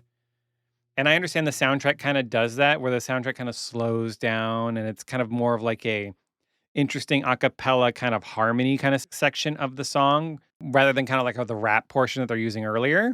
It picks back up pretty quickly, but there's like 15, 20 seconds where I'm like, okay, where are we going? You're losing me, and then they get you back. They go back to rifle, and then they have another flag feature toss. And Northview likes to do like a crazy ensemble flag toss, and this year's no exception. They did the forward roll one year. They did the sit down, swoop your leg around, turn around thing one year. So this year they toss their flag in the air, and then they fall forward and slam into the floor with their hands face down into the floor while the flag is in the air, right? They go splat into the floor, and then they lift their torso up and head up and catch their flag. They completely lose sight of the equipment, right? It's completely gone. They throw the flag up, everything goes smack down into the floor, hands, face, body, like the floor, and then they quickly come back up and catch the flag. Love, love, love, love, love, love, love. I've rewatched this one a few times. I will say in person is way better. It doesn't carry as much on the flow feed, but I'll take what I can get, right? In fifth place, we had Miamisburg High School with their show Fantasy Impromptu. This is a piece by Frederick Chopin. Very popular, very difficult piano piece. I had a friend that played piano. She tried learning this, and about a day later, she's like, "Yeah, no, I'm not doing this." So I am very aware of this piece. They have an all black tarp with two large purple curtains on poles that they hold vertically. So it's like there's just a big, I don't know, maybe 10-foot pole, maybe 12, that has a big like purple piece of fabric attached to it, and they stand the pole vertically, and they create these shapes and kind of walls with this material, and they're in gorgeous red and purple costuming. The music piece itself, it's very fast and runny in the beginning and in the end, and there's a down section in the middle that's kind of more like a ballad moment. So the opening is just very fast. Same with the ending. Miamisburg this year said, you know what? We're tired of just spinning one piece of equipment. Let's do two. Because they do it a lot. And I mentioned earlier that spinning double equipment has kind of been a running thing this year.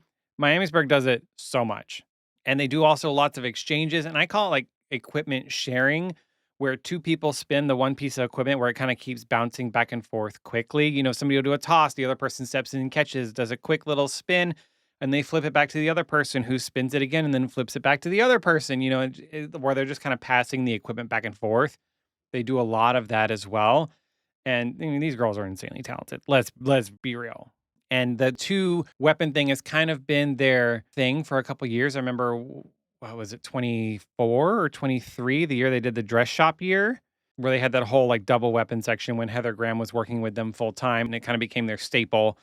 Like we had Arcadia with the backhands that would do the backhands every year. Miamisburg with the double weapon, and it's still great today. They have a beautiful red flag feature in the middle section of the show, and then they come out with another one at the end with a more purplish flag, same design. The kids are insanely talented. They did have a rough run on finals, but we know they're going to pull it together. It's Miamisburg, and we know they're going to pull it together. And the ending is basically a reversal of the beginning, and I think they need to just edit the angle of the ending of the show, because in the beginning, they start in the back corner. You can see everything in that back corner because everything's kind of projecting on a 45 to the top 50.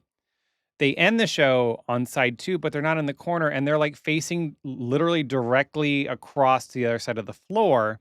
So instead of projecting up to the 50, it's like projecting across the floor. So I would just change that angle so we can fully see what's happening at the end. I like they're doing something different this year. They're standing out, and these curtains do a lot of work with sectioning off the floor and creating different areas on the floor. So I like that aspect of it, and just kind of being on like a base black tarp and letting that kind of do the work and carry the show. So I'm sure they'll be back at the Avon Regional, and I know they're going to pull it together because it's Miamisburg. They always do. Those kids know what they're doing, and the staff knows what they're doing. So good job, y'all. 9 more, y'all. 9 more, y'all. I told you this is going to be a long one. Let's move on to fourth place. And another big fan favorite was Warren Central High School and their show Everything Old is New Again. Shout out to Destiny. Hey, girl. Hey, hey. This guard is electrifying.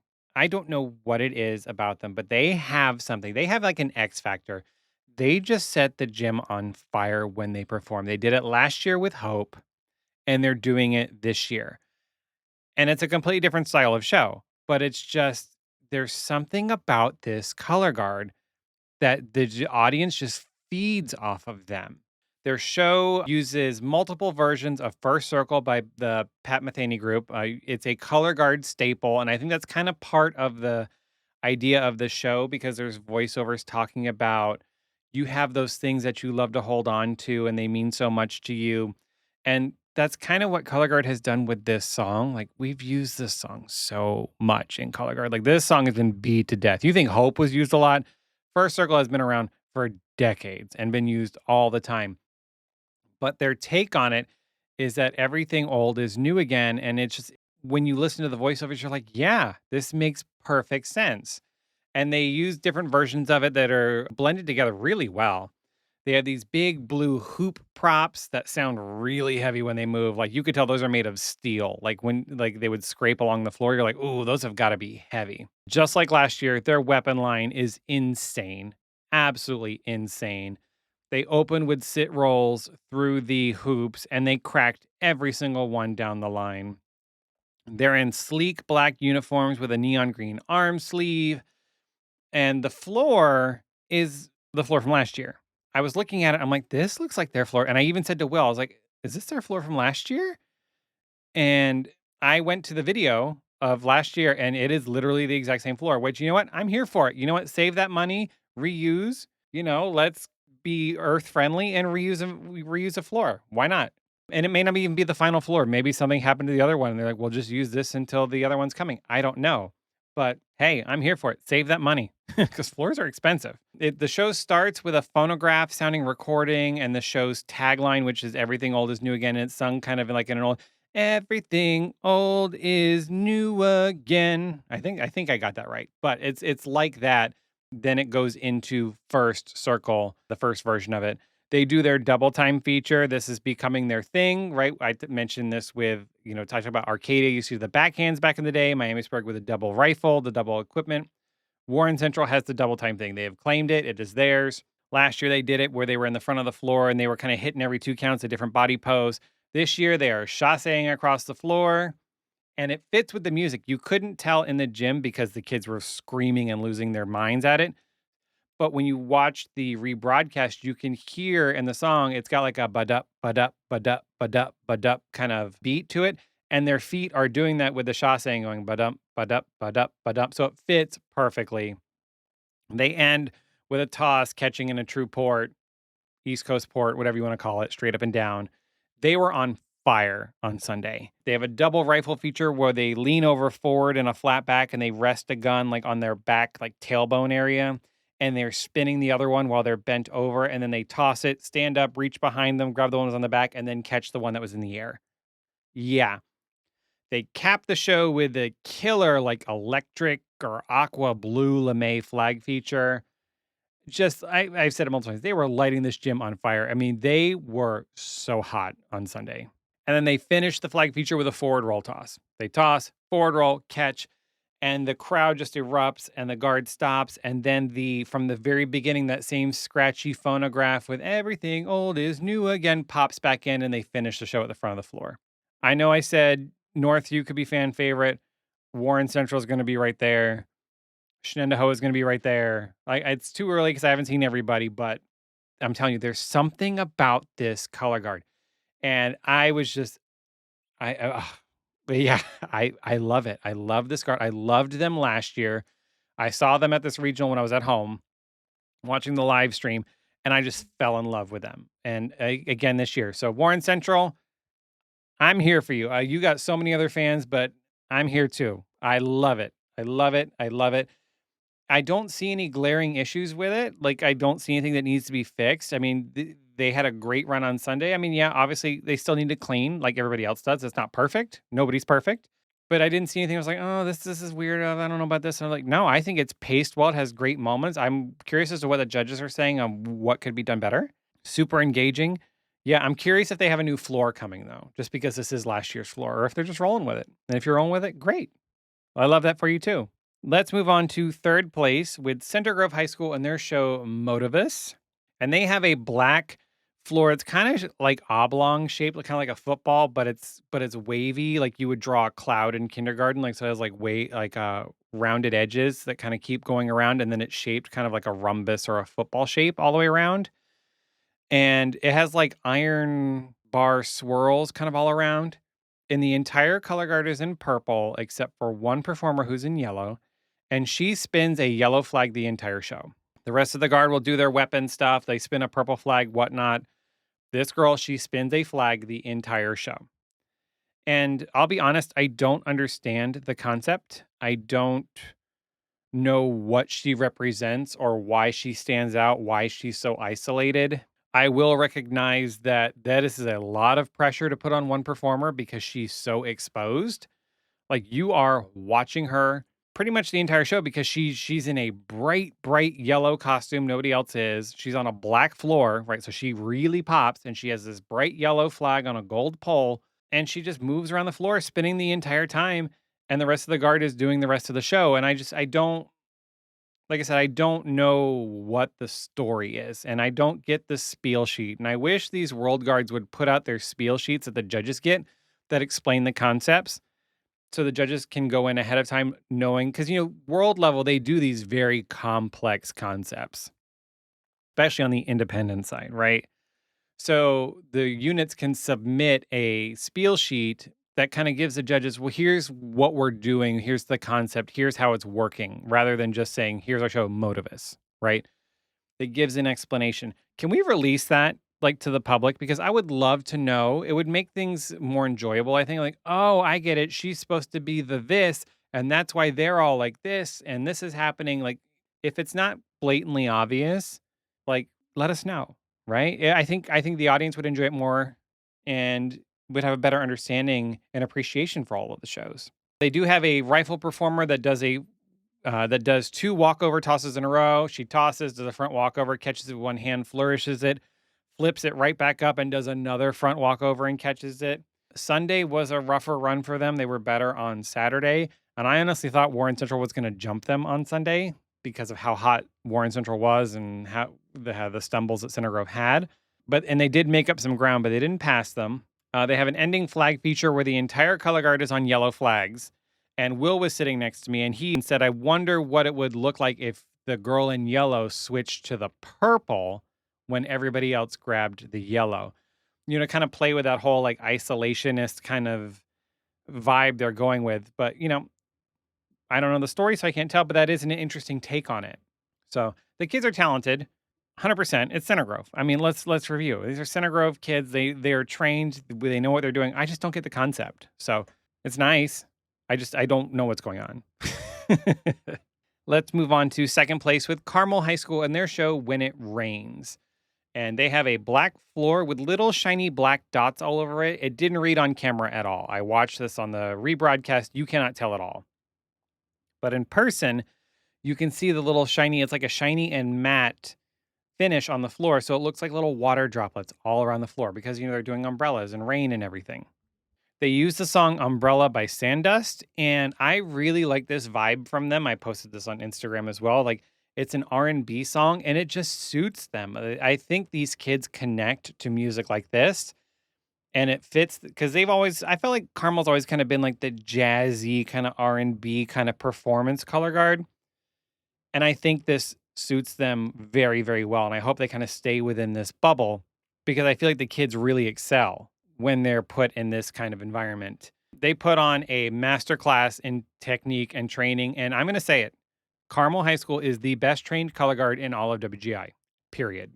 There are many, many other color guards out there that are incredibly trained. Carmel is number one. You cannot tell me otherwise. You cannot convince me otherwise.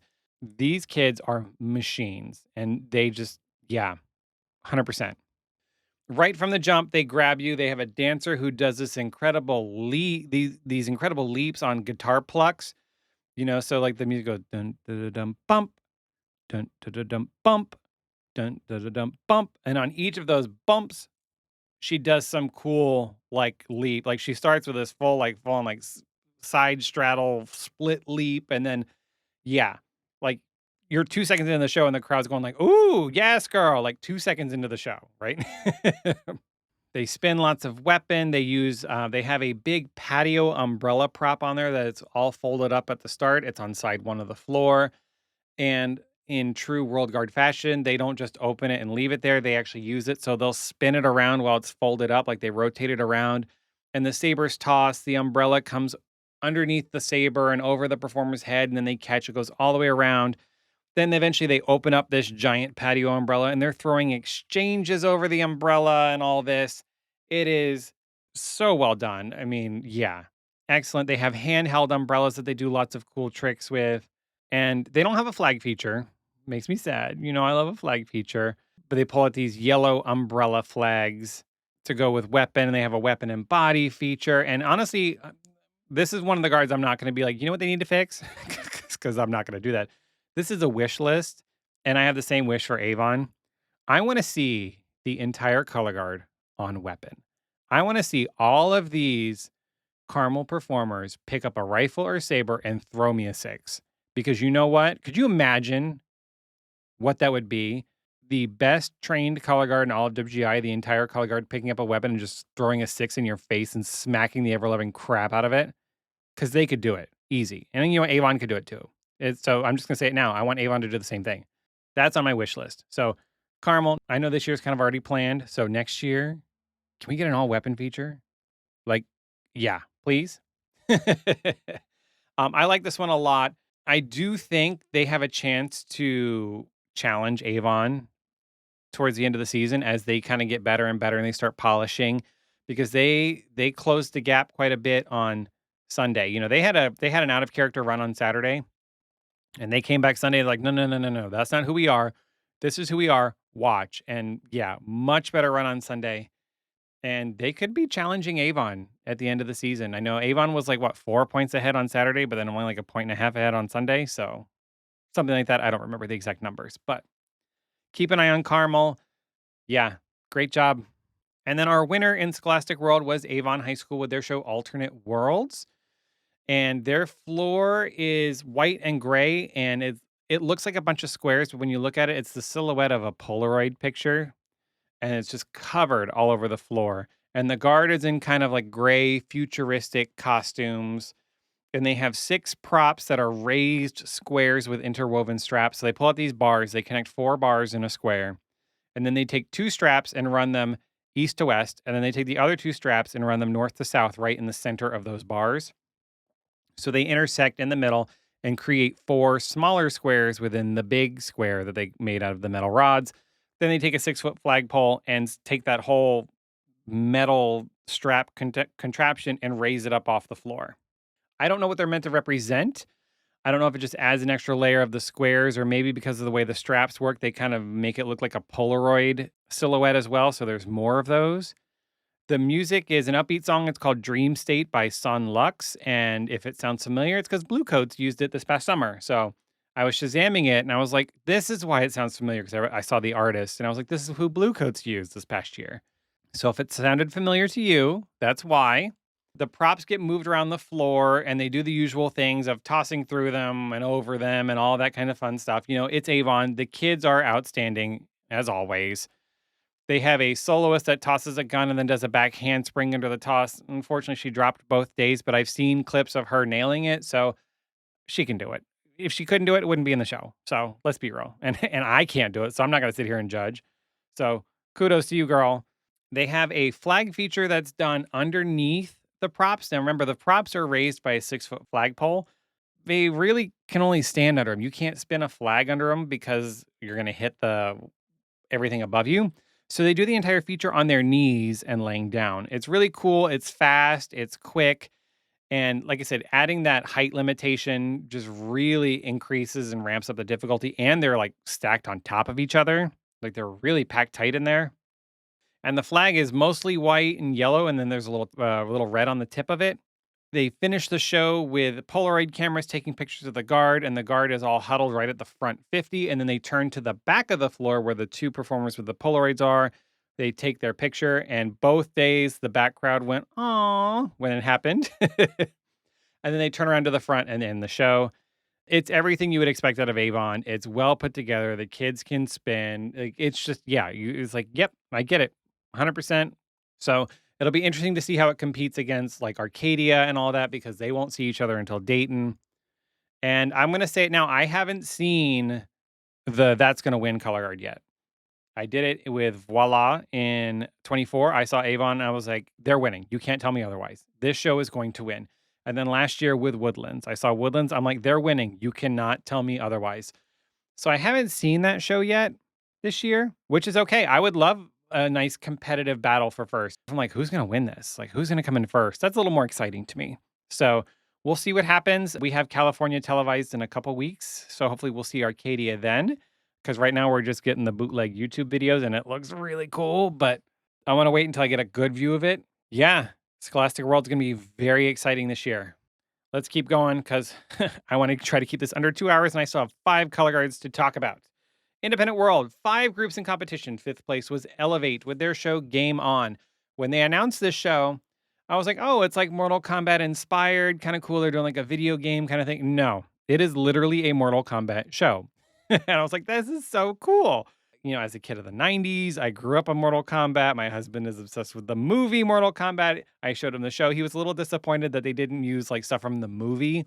Everything's pulled from what we could gather in our knowledge. Everything's pulled from the games, like the arcade games and everything. You people listening to me can pick the ending each week. You can go to their Instagram and you can pick who wins, either the yellow player, the pink player, the blue player, the green player. Every week they put up a poll. There's a QR code. You can get involved and pick how they end the show, which is a fun way to get the fans involved. You know, Elevate loves to engage with the audience. This year is no exception.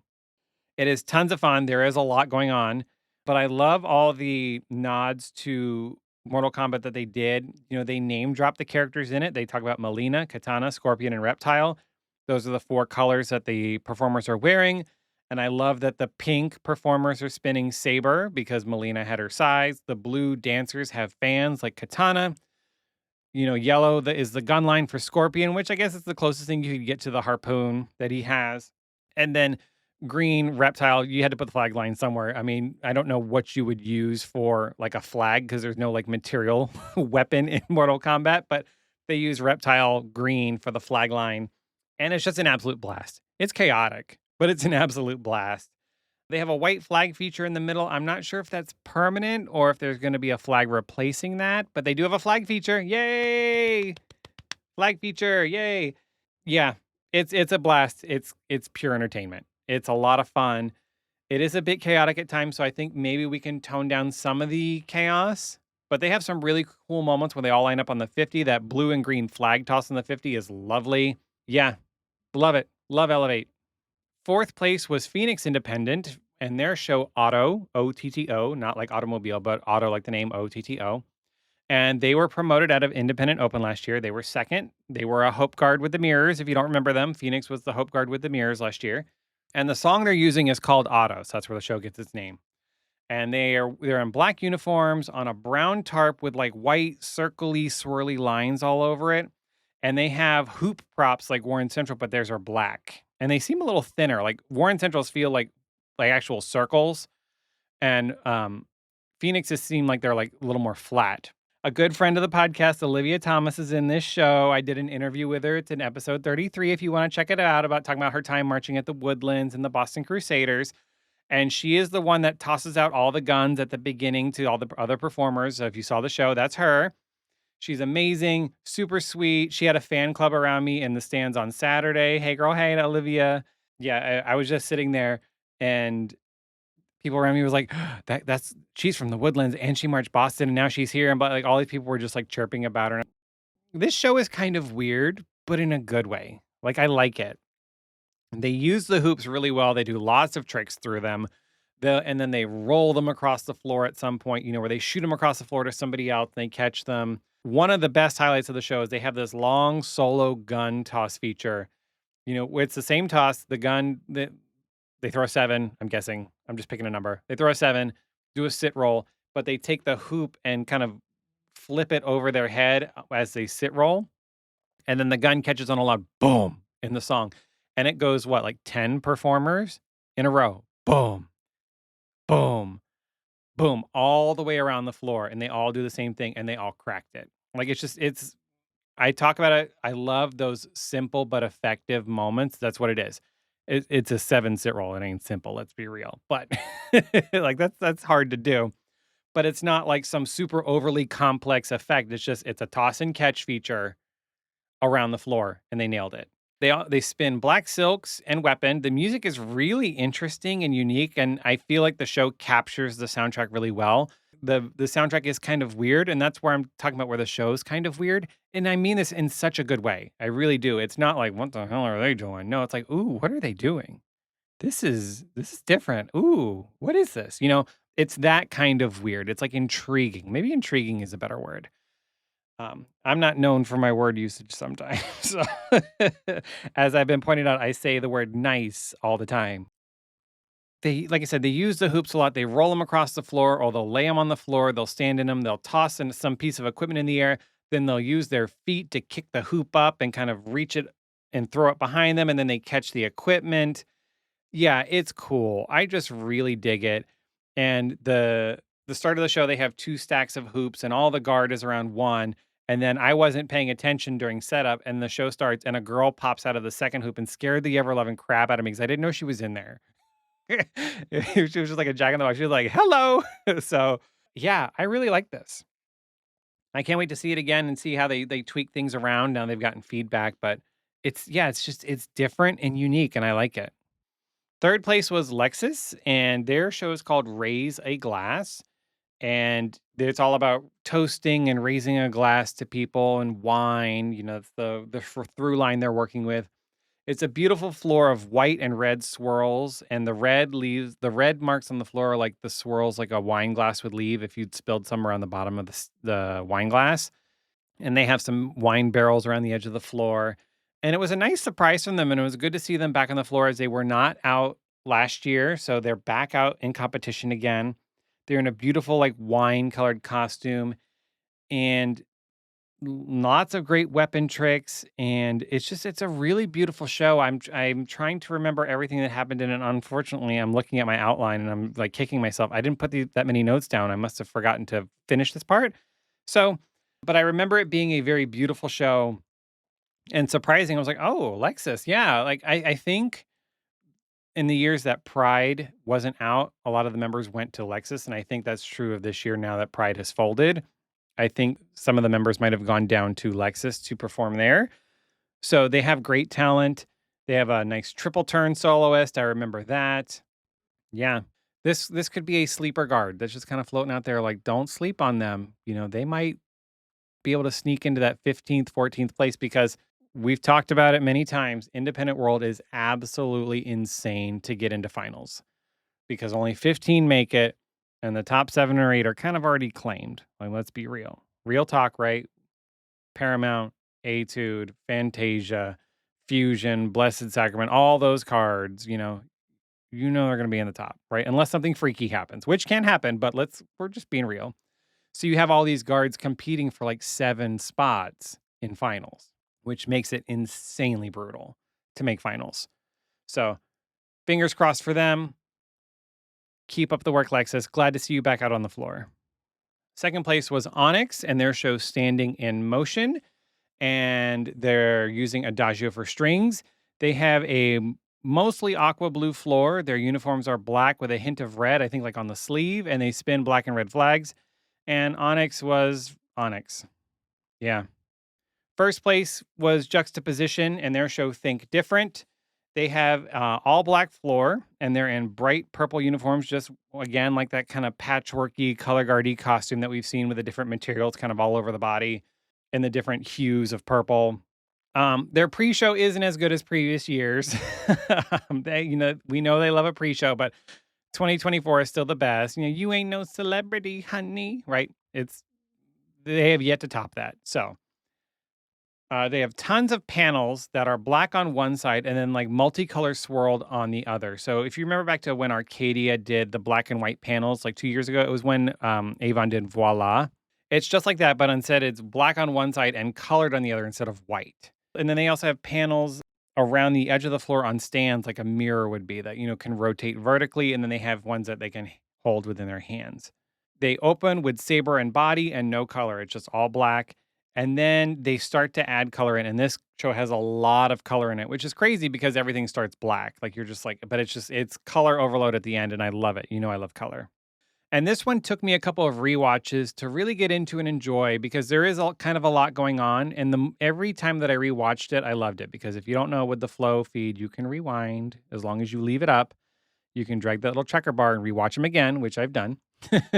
They put the panels on little scooters and move them around the floor, just like you would if you were transitioning your props in the hallway, right? Those little wooden scooters with a carpet on them, just so you don't scratch up your props and four wheels. So they put the panels on those and then they'll stand on them and spin while somebody pushes them around the floor.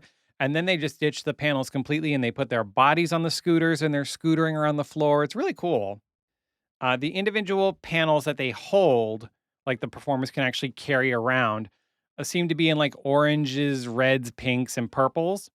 And then the mirror style ones that are on the stands on the edge of the floor are in like blues and greens. So they do lots of really cool effects with them. It's hard to catch it all in one viewing though. Like this show requires multiple viewings to kind of catch everything that's going on. And it's going to be really cool when it's clean and moving the props is fine tuned, right? When that's all just like nice and precise, it's going to be really, really cool. They move the outside props into the floor and then they start rotating them, right? So like almost like head over heels, north to south, kind of turning, and then rainbow flags come out. And the flags themselves are not rainbow, but they set up like a rainbow motif on the floor. So there are people spinning red flags and people spinning orange flags and people spinning yellow flags. And they're not like a solid flag, like they're a printed textured design, but they're a base color, right? And they create a rainbow effect on the floor. And just a side note, I will totally buy one of the orange flags off of you after the season. Thanks. Thank you, boo. And then there's a poem that's narrated over the music throughout the show that Apple did back in the 90s for a campaign. And it became super popular. This one's for the Misfits. You've heard it read before. And it's on their Instagram if you want to go check it out. It's on their show announcement, so you can read it. I like the show. I do. I think I'm really going to like it once it's fine tuned and cleaned up and kind of polished because right now the prop moving can get a little distracting. It's not, it's not all there, right? We're 90% there, we're 85% there. So in a couple weeks, and I felt the same way about their show last year. I felt it was a little overwhelming at first at this regional, and then you see them at Dayton, you're like, yeah, I dig it. So I think this is kind of the same thing. I think there are another slow burn color guard, kind of like Shenendehowa, where they're going to get there. They're going to get to their final product. It's all going to be wonderful and polished when they get there, and they're just taking their time. They're not rushing to put the final product out there. So, yeah, that's it. That's a wrap on the Indy Regional. I'm going to do a separate episode on the Philly guards that I'm planning to release on Saturday. So if you're listening to this on Wednesday, so 3 days later, I just can't get them all in here. It's too much. Yeah, which is already a long episode, I know. This upcoming weekend, we have 7 regionals going on, with 2 being broadcasted, Austin and Charlotte. More big names for us to see. There's A-Tube, Paramount, Origins, Woodlands, Noir, JMU, Opus, First Flight, White and Gold, Edge. Independent Open in Charlotte's going to be a very good watch. So I'll be recapping those as well. WGI is keeping me very busy and keeping me very tired. I'm going to be going to the Bethlehem Regional, so if you'll be there, come say hi. I met so many wonderful people in Indy, and I look forward to meeting new people in Bethlehem too. If you missed any of these guards' performances on Flow and you want to see them again, most of these groups should be back in about 3 weeks at the Avon Regional, so you can catch them then, and you'll see any kind of changes they made and all the polishing they've done.